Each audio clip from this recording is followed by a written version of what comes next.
I'm on the ferry over to Fulford Harbor on Salt Spring Island. There is a particular artist that I want to meet, and I am so looking forward to this afternoon. We're going to dock in about 5 minutes.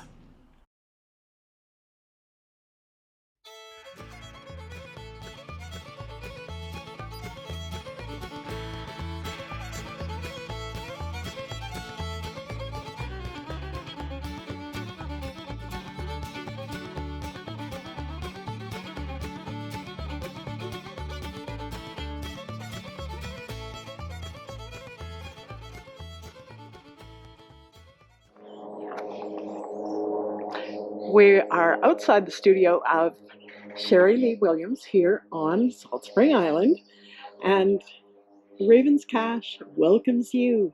We've already had a cup of tea, but now we're going to do the studio tour. And today we're in hats. It's a good day for a hat. Here we are on Salt Spring Island with our hats. It's a hat day. It's always a hat day. This is Leigh Williams, a Métis artist who does some incredible work, beading, painting. Oh my gosh. Music. Music, yeah. Music. Don't forget music. That's the other joyful thing I do. I know. And so we're having a look at her studio today and learning a bit about Métis history. All right. Okay. So I see what you have here is a drum that you're working on. Yeah, this is a 14-inch drum. It's a cowhide drum. And you can see the way I work when I do this style of work is I do create the stencils and I draw the pattern on first, very much the way our grandmothers would have done back in the day, except on leather or whatever they were working on. The drums, Joni Glendale is a Coast Salish woman who makes my drums, and in my opinion is one of the master drum makers around. Her work on the back is as beautiful as it is on the front, but one of the reasons I love Joni's drums are they're incredibly sturdy and they can be played. Yeah. And so and they'll take the paint where I find like an elk hide or bear hide drum, the hide is too thin, so it doesn't take the paint as well.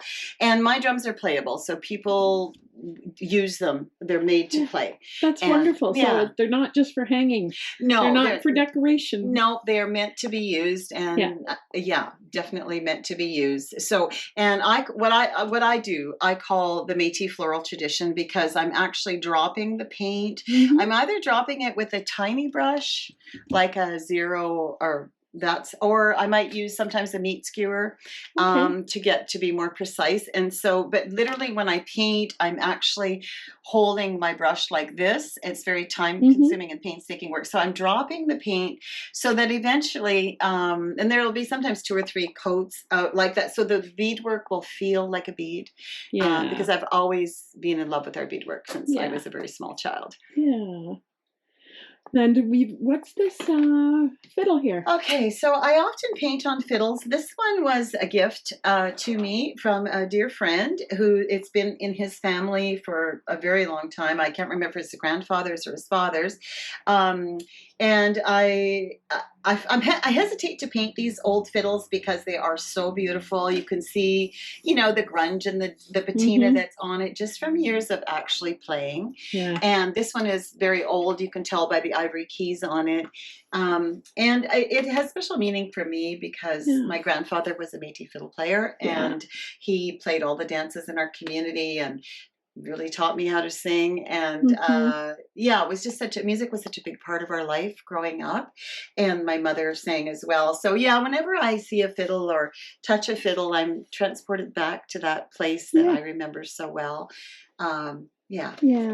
With the instruments like this too, I mean, musicians call these things beauty marks. Oh, okay. Well, this one's got a major beauty mark. It's got a major beauty mark. It's just such a beautiful instrument. Like, you can tell that it's been loved. Oh, so loved. Yeah. And it has, this one actually came in the original wooden case. The case itself is a work of art, and it's so beautiful. And I'm so honored to work on this. And I have done commissions for other people who are fiddle players, and I paint guitars too, but it's a real honor to work on these old fiddles because they were so important to our communities, right? And back in the day, the music was just everything. Yeah. Do you jig? Oh, I can do it a little bit, not so light on my feet as I might have been once. I know, none of us are. No, unfortunately. But I grew up, dancing in, more of the prairie traditional styles of, chatis and polka and two-step and butterfly, and I love that old way of dancing. But I can jig a little bit. But and you love the old way of singing too, because I do. You should hear her Patsy Cline. It's awesome. Oh, thank you. Yeah. Again, music has just always been a big part of my life. I didn't always perform professionally. I sang when I was 2 in the family restaurants, and then when I was a teenager a little bit, but then really didn't come back into music till much later in life. And it's something my partner and I share, which is fun. And it's just what we do to build community. It's what we create musical events, and we work in our community through music to try to bring people together. That's so important, especially when you're in a more isolated community, like the way Salt Spring is, because even though people can go back and forth, the people who live here have to create their own environment and their own cultural and creative environment. Absolutely. And I think it's one of the things that makes Salt Spring so magical is that we are, your camera just went off. Does that matter? Okay, that we are somewhat isolated. Filming. Oh, okay, good. Yeah. That we are somewhat isolated, and I feel that we have so many remarkable singers, songwriters, musicians, artists here that I try to celebrate our local people. I try to always create ways to engage the local folk and get people out. And I find when people come together out of that, comes friendships and sometimes bands or whatever, but it's really just all about community for me. As an Indigenous person, particularly Métis person, we're very much about community, and we're very clan-like, and so our circle just really can't be too big. And we want people to come in, come in and feel welcome and feel like you're part of something. And I think that comes partly from being without a place for so long, being moved off our traditional lands in the, way in the 1800s, and having no place to call home for so long. I think it makes a lot of us, we ache for that place that doesn't exist. And so I try to create it wherever I go, just try to create community. So if there's somebody else out there feeling like maybe they don't fit or they don't belong, I want them to know, come in, come into the circle and you'll find your place. There's always room. Yeah, that's fabulous. No, thank you. Tell me, I'm looking at your earrings, and they're unusual because they're puff earrings. Yeah, these are felted, and so it emulates our traditional caribou or moose tufting. These are made by my niece Sheena Gearing of Renegade Rose Artistry. So she's developed a really contemporary way of working with wool and beads. So she's doing the tufting, but with wool, and then she's beading. And so, you can see they're absolutely beautiful. And Sheena's actually going to be part of the show that I have at Art Spring coming up for June 21st. Sheena's going to be doing felting and beading demonstrations there. Ooh, nice. So that's going to be very exciting, 10 to 2 o'clock, and it'll be Meet the Artist, and you can come, and she'd be happy to talk about this because her work is actually very remarkable. I'm a bit of a baby beater next to her. Tell me about what kind of paints do you prefer to use? Are you using acrylics? Yes, I use acrylic, and I tend to I always tell people, buy the best that you can afford when it comes to paint or brushes or anything really. Exactly. But I personally like golden. I use golden a lot. Not every color has the same amount of pigment, so sometimes you have to add a heavier body to it. Yeah. But for this kind of work, it's just, thin enough that it'll drop, but it's funny. I always say it's like making pancakes. If it's too thick, it's gonna make a little top, and if it's too thin, it's gonna go flat. Yeah. So there's a little bit of a skill in getting the paint just right with this kind of work. Yeah, just to the right for sure consistency. Oh my goodness. Tell me what you use this wonderful machine for. Well, that's a drill press. Drill press. When I was younger, I did a lot more jewelry than I do now, but Mm-hmm. I do, if I need a hole done, well, I'm a tool girl, so Yeah. I love my tools. Same. Yes, I love a good tool. And that one I bought years ago in Seattle, and I love unfortunately it. got left outside by somebody that borrowed it, but it still runs just fine. I love it. Yeah, and if I want to drill a hole in a seashell or whatever, I can do it. Know. Yeah. Yeah, I know. Oh dear. Oh, I love your brushes too. I have so many brushes, and again, every time I go to the art store, I usually buy a brush or two because, some of them, you can tell are really old and really not in very good shape, but that's okay because they have uses. Hello. Especially if you want to scumble or something, you need those. But yeah, I tend to have a variety of brushes, but in this style of work, I'm using the really tiny ones. Yeah. But yeah. So, tell me about this piece here. Okay. This is my second beadwork piece actually that I've done. It's created on wool Melton, and it's called Wall Pocket for Patriarchy, and it's meant to represent the female womb. So this is the pubic mound is actually dyed caribou hair that's tufted, as I was talking about tufted onto moose hide, and then they're porcupine quills that are coming out of it, and hours and hours. I can't even tell you how many ferry rides worth of beadwork are on. Mm-hmm. I tend to bead when I'm on the ferry, and so yeah, I just wanted to honor women, and also I read that a woman's womb between the ages of 16 and 20 or 22 is the perfect Fibonacci sequence. So the ratio of a woman's womb is absolute perfection, and that really touched me, as a mother, as a grandmother. But also as a woman, but particularly as an Indigenous woman, that our bodies have been, abused and thrown away and literally murdered, et cetera, for so long. And yet there's this incredible beauty that we carry within us. And I wanted to express that somehow in a way that was contemporary. Mm-hmm. It's beautiful. Oh, beautiful thank you. piece. Yeah, thank you. I haven't. I keep it in this little box just to keep the dust off of it. But yeah, it's. I'm pretty happy with it. Like I said, don't look closely if you're a beater.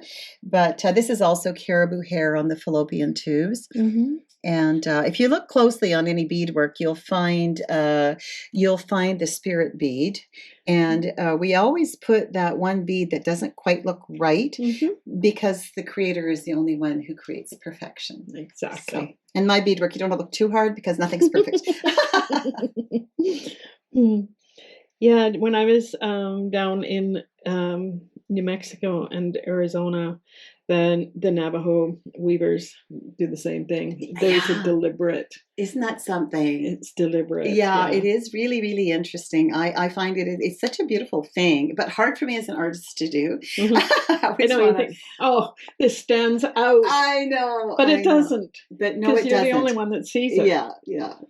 Well, sometimes if you look, you'll see it. But like I said, I'm not, when I'm beading and even when I'm painting, I'm not aiming for perfection. I'm more about trying to convey the emotion of what I'm feeling and hoping that I can connect with the viewer in some way.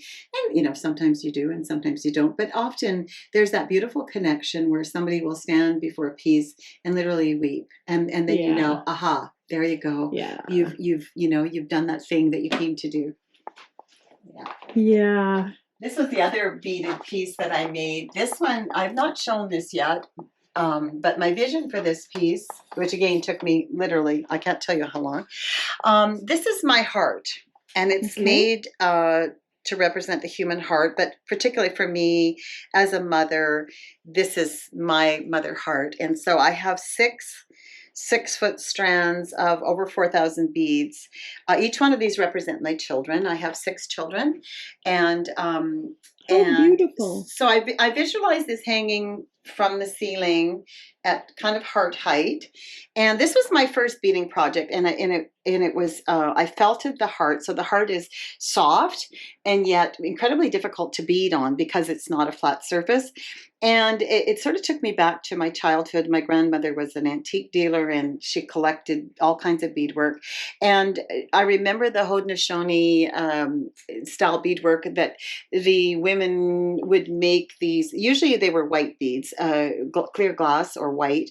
And they would make these beautiful Victorian hearts and boots and wall pockets for, the Victorian folks would come and buy these from the Indigenous ladies and put their trinkets in them, and maybe their buttons, or might be for needles. And anyway, so those are the things that were going on for me. And this has, because I raised horses and trained horses for years, it has braided horsehair in it. It has caribou hair. It has moose hair, which I raised my children on, and I grew up on wild meat, and I'm a hunter myself. And so I just wanted to put all those things that have value and meaning for me into it, because what's in your heart? Exactly. Now, what feathers are these? They're just feathers. I'm not sure. I don't think they're chicken feathers. I think they're some form of pheasant. No. But they're wrapped in moose. They do look like a pheasant. Yeah, I think they're a pheasant, and then they're wrapped in a brain tan moose hide. Yeah. Again, which is just really soft and ragged. And again, the horse hair, because it's a visceral thing. Hair. Again, horses are very important in my life too. But I wanted it to feel like, there's this attachment, and wherever our children go as a mother, they're always right there. That's right. Yeah. Whether they want to be or not.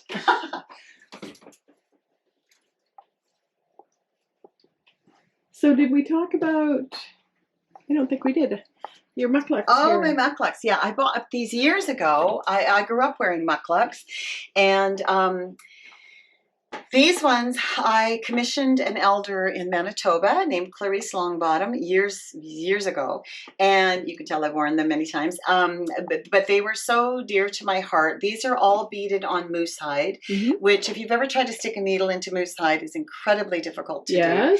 And so she created these just for me, and I had to send her my foot and leg measurements. I mailed it to her, and she, quite a while later, she got them done. And but because I grew up wearing them, it was just so important to me to have my own. I would love to someday make my own, but who knows if these hands are going to hold up. I know. But I just really, really love them. Unfortunately, our wet climate here is not really great for them. Where I come from in Treaty 6, we would wear moccasin rubber with them, which protects the sole of them. And so anyway, I don't wear them much here, but occasionally for ceremonial reasons I do. Yeah. So your paintings, you don't have many.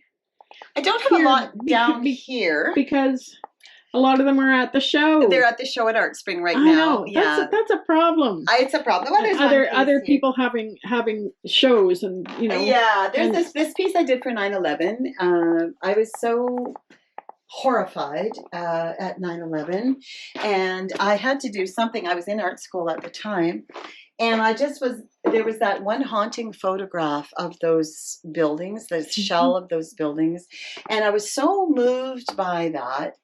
That I just had to paint it, and somehow express, what I was feeling about the brokenness of it all, and the horror and all of it. And yet, as artists, I guess we're always trying to make something beautiful out of something so tragic. Yeah. Here's another drum. Yeah, this one is a 20-inch. I haven't painted it yet, but you can feel the weight of a 20-inch. They're very heavy. This one has a very big sound. I mean, for a lady, it depends, but I would find, for me, this is a too heavy of a drum for me to play. But I have. Just a second. They're beautifully made, but they're very heavy drums because, and like I said, why I like to paint them, because they do take the paint really well. Yeah, it's got a sound that chills you to the bone. Yeah. But they're very special for me. I usually smudge them when Joni makes them. She prays the whole time for whoever receives the drum. And it's a very spiritual thing. And so for me, it has a lot of meaning that she even allows me as a guest here on Coast Salish territory, that she has allowed me to put my work on top of hers. That's really meaningful for me as a person that's not from these lands. Yeah. Very important. Yeah. So. I noticed a couple of paintings upstairs. Sure. That I really like. We'll see if they're mine. Hi.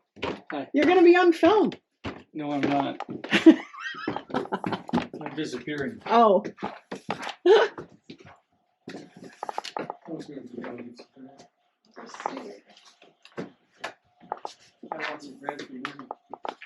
So this is not mine. This is a gift from a friend of mine who's since passed on. Olga saw a photograph of me with a raven on my head, and so she was a painter who made her living as a copy artist. So she very rarely ever painted an original. And so when she made this piece for me, I was so blown away because she was a very elderly woman, and she said, "I've got something for you." And she was so pleased that she did this portrait of me with this bird on my head. So this has a lot of meaning for me. And she died not too long after that. I love it. Thank you. Yeah, it's very important. It's very, just because for me. So this little piece, we were talking earlier about Batoche. This is a print of that piece. This the original lives in Spain, actually. But when I went to, like years ago, after my accidents we were talking about earlier, I had a lot of difficulty with my body and with my hands and all kinds of things. So I started to work with what I call women's work. And so I would gather bits of embroidery and lace, and I would start to work with texture, because at first, after my brain injury, I couldn't tolerate color. And for an artist, that was very difficult. So I worked mostly in white.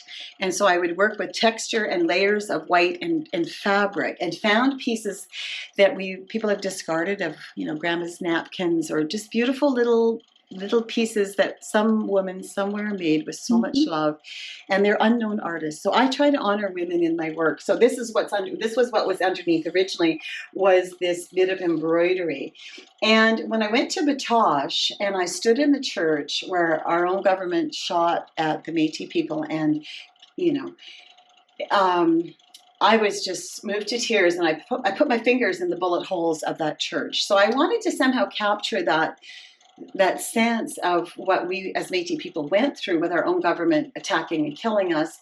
And so the little angel above, of course, is and she's wearing our Métis sash, and she's wearing her mucklucks, and she's just rising above it all. But literally, the women and children had to go lay in the river, in the river bottom, and hide, while they were being shot at. And so it's just part of our history, and I wanted to somehow capture that. So this piece was called The Belle of Batoche. Yeah. That's beautiful. Oh, thank you. I have another piece that's in the other show that's called the Métis Madonna. And again, I've seen that. Did you? Yes, Yeah. it's online. Yeah, it went on tour with the Lutheran Church of Canada. They wanted it as part of their Madonna series, because I wanted to. There's never been a Métis Madonna that I know of, and I thought, well, gee, we've got a black one, we've got a Spanish one. Why don't we have an Indigenous Madonna? I've seen the image online. Okay. I'm going to put it in. Okay, great. Here. Yeah, because in that image, she's holding a cradle board, an empty cradle board, of course, which speaks to the loss of our children in residential schools and all the horrors that we've gone through. And so that's what that piece. I wish I had more artwork to show you. I have a few pieces in here, but that one's not mine. So I'll show you. This is a piece, one of my older pieces. At that time, I was working on cabinet doors, but this is hide with caribou tufting on it, painted in red. And this is my great-grandmother inside, Marianne Deschamps. And at the time, I was doing a series of work called Red and White Don't Make Pink. Right. And so this is an image of my Métis grandmother. And this is a little piece of tufting my niece made me. In our tradition, your first piece, you always have to give away. So this is my niece's first piece of tufting, and she gave it to me. So it's in there with my little special place. So that's my grandmother. Beautiful. Thank you for showing me that. Oh, you're welcome. And these are sleigh bells have been in my family forever. So yeah, my whole house is a collection of memorabilia. Nothing really matches this because of what it is, That's okay. not how it looks. That is okay. So this piece, again, is a print of the original, which is in the show. But this is called Little Midship Swimming Upstream. And I wanted to express what it feels like to be here on Coast Salish territory as a visitor. And even though I've been a visitor for a very long time, it often feels, when I first went to college, you know, I had professors that would say to me, why don't you paint in your traditional colors? And I would say, well, what would those be? And they would say, well, you know, red and black and, you know, Coast Salish colors or Haida colors. But, you know, I come from a rich culture of embroidery and beadwork that is just endless color. And we love color. And nothing could be more over the top for a Métis person than, there's nothing that's too much. We love color. So anyway, and I was very careful to not use their symbols because that's very personal, and often the designs belong to families. So I just, you know, kind of wanted to show just something very different than us, and we're quite floral in them. Yeah. And this is also a pickerel, which is a fish that that's not native to these waters either. So I just wanted to play with that idea of, you know, I love where I live, but I always feel so privileged to live here. Yeah. And to be allowed to live here on their territory. Yeah. I love that. Oh, thank you. Yeah, and I've got a piece on Manhole. Did you see that one? I haven't been in murals. there. Oh, it's on the outside. And it's similar to this one. It's 6 feet. It's 8 feet, 4 by 8 sheet. I have to come back next week. I will try to go out and see that. How long is the show there? At Manhole. Manhole. That will be on there all summer. The outside, but Art Craft. I don't know. I think that goes till the fall sometime. But the show at Art Spring will be on till I think the 28th of June. Okay. Yeah, so you might get a chance to pop in. Are you over on the 21st or no? Well, today's the 20th, right? Don't say that. Is it tomorrow then? Are you kidding me? So yeah, tomorrow's the 21st. Okay, so we'll be there from 10 to 2 tomorrow. Oh, okay. Yeah, I'm thinking it's Saturday. I don't know why. But that's where we'll be tomorrow. Okay, I see something else over here. And that is these. Now tell me about these. The top one was a gift, but this piece, this gift is beautiful, isn't it? I don't know anything about it. My niece gave it. My daughter-in-law gave it to me. But this piece was when I graduated from UVic. Long story, but I should have graduated in 2004. And then, you know, I was injured and had to take a long time off of my studies. But I finally graduated in 2019 with distinction, which was very challenging for someone with a brain injury. Anyway, my niece beaded this for me. And this is what I wore as part of my regalia for my graduation. So it's very near and dear to my heart. Yeah. I love these. Isn't it beautiful? Yeah. Reminds me of the fireweed where we come from. Yeah. Well, I'm sure that's what it is. Oh, yes, of course. And then this, you know, the heart, we call them heartberries, the strawberries. Yeah. And of course, in traditional Métis beadwork, it's usually the 5 petaled flower that you see. So that's what that is. And so she made it, and my mother, who's now gone, helped her make, and my sisters. It was a bit of a family project that they surprised me with, and I was just so moved. Yeah. Oh my goodness. So do you have anything else here, or am I going to have to go to the exhibition? I think you're going to have to go to the show. I'm just trying to think what's in my guest. I mean, these little pieces, but those are very Hey. Oh, yeah. That's my hat I got from Florida. Oh. Full coverage, that one. I tell you, it's like wearing your umbrella everywhere you go. Yeah. I don't know what's in my guest room. I'm trying to think what paintings I have in there. I don't think there's much. Let me go look. Well, when I looked online, there was one with one of your bears. Yeah, I'm trying to think. I don't think I have any bears here. Where are my bears? They're probably all in the show. Just give me one. Oh, yeah. I'm Okay. Put the key back in my mouth.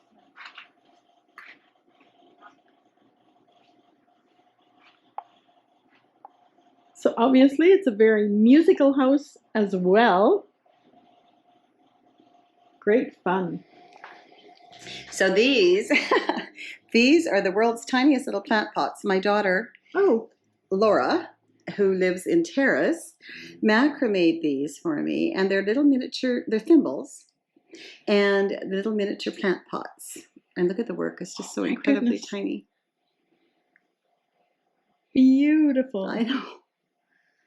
And of course, Aw. thimbles and beading, and you know, it's just all Yeah. part of what we do. But I'll take you into my guest room. So this little piece, if you want to stand over there, maybe you can see it better. Okay. When I was Well, I thinking- just want to mention first Okay. that this is a plus because you've also got a B&B.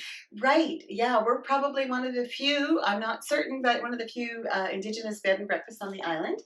And we like to open our doors to Indigenous people. So when Indigenous people come through for different shows and music, etc., we welcome them here at Raven's Cache.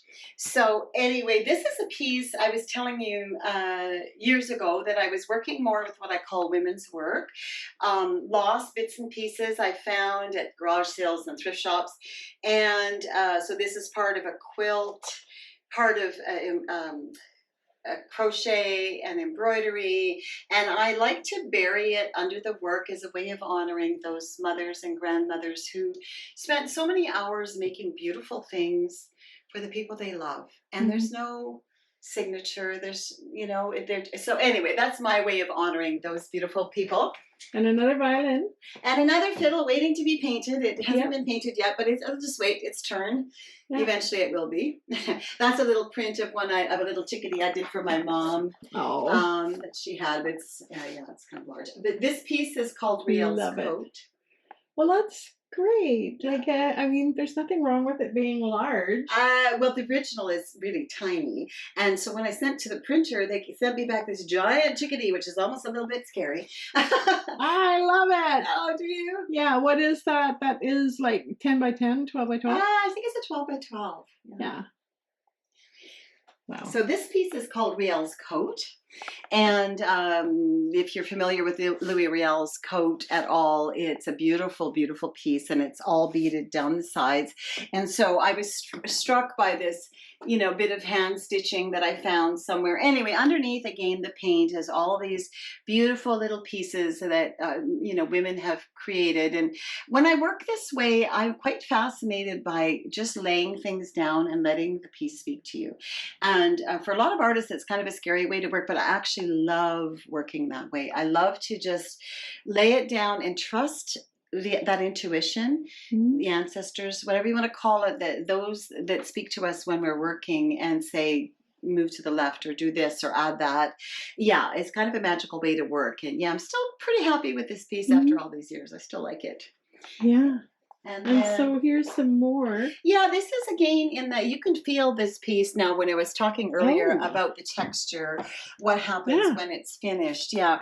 And in this piece, I'm just working with canvas. That's not a drum.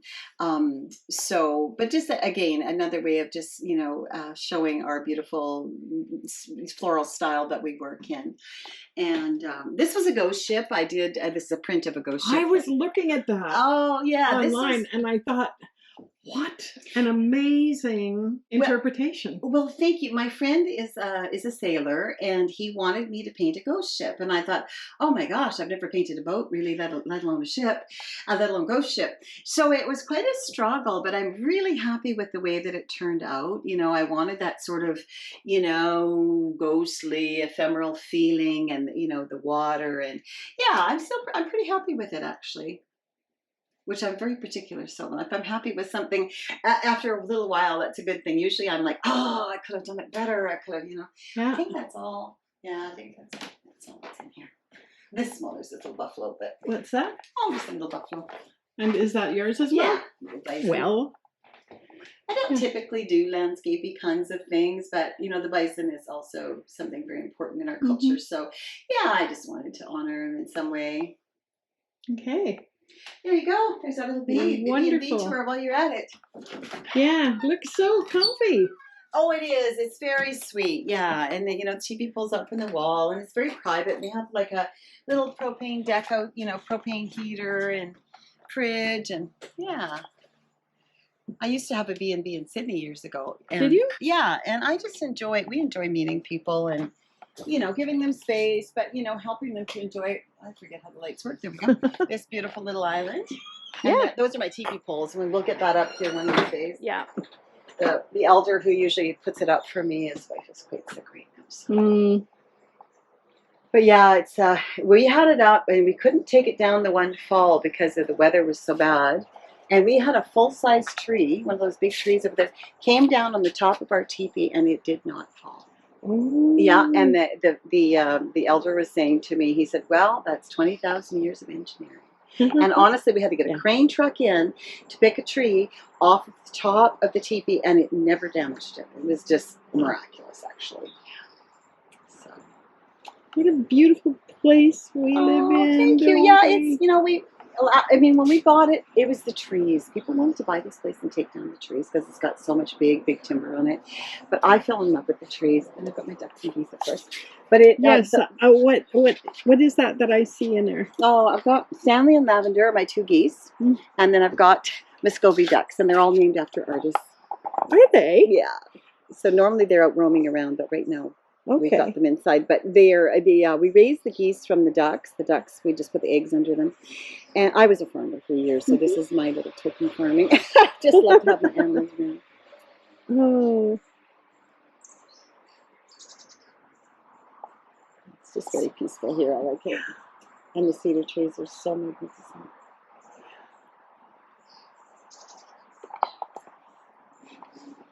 And the sky, the beautiful sky over here. Yeah, well, it's, there's a cedar tree on the lower end of the property that I can't begin to get my arms halfway around. And when I saw that tree, I was like, they can't cut these trees down. They just can't.